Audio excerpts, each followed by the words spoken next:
Formal nang pinagselyuhan aldaw na Martes, petsa 2 kang June 2026 ang Memorandum of Agreement sa pagultanan kang gobyerno lokal kang Syudad Dignaga sa paagi kang City Health Office 2 asin kang PhilHealth Bicol para man sa pagpapaurog ang healthcare services, mayarmente para man sa mental health sa paagi kang Specialized Outpatient General Mental Health Services na igwa sa City Health Office 2 bilang padagos na kamautan na mas mapakusog ang mental health service kang syudad asin mapahiwas ini dangan maging available para sa quality health care kang mga nagenyo. Presente sa nasambit na MOA signing, Yosin the PhilHealth RBP Mr. Albert Mandoriao, Dr.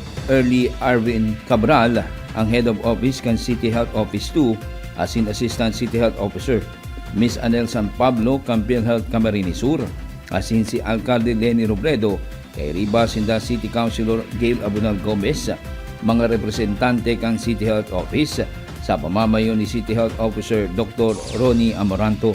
Sa entrevista kay Dr. Ronald Pestina, Medical Officer kang CHO2 sa paagi kang pagkakaigwa ng MOA sa pagultanan kang LGU asin kang PhilHealth Bicol, ma-avail na ang package program na ini ka mga mapakonsulta asin check-up na mga pasyente para man sa pagpapabulong o sa indang mental health sa paagi kang City Health Office 2.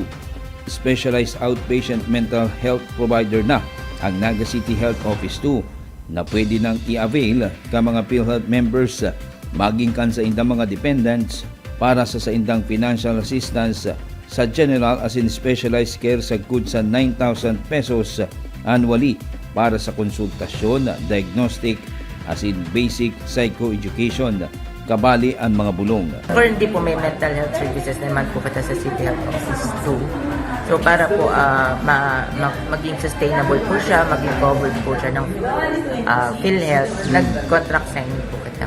So ibig sabihin po, pag nagpa-consult po ang ating mga pasyente, lalo na po sa mga may PhilHealth po, masasako po sila ng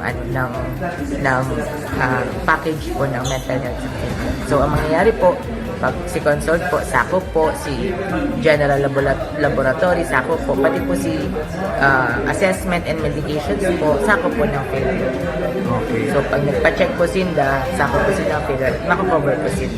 Dati po, meron man po kitang supply ng medications, hali po sa DOH, hali po sa syudad, pero dahil po hindi mas makukuha po natin yung sustainability na may makukuha po kitang mga medications and medicines, lalo na po na kailangan nila, lalo na po si mga mental health meds, mahal po.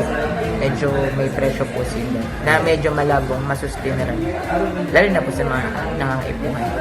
Para sa Nagangunyan, Joel Sulina.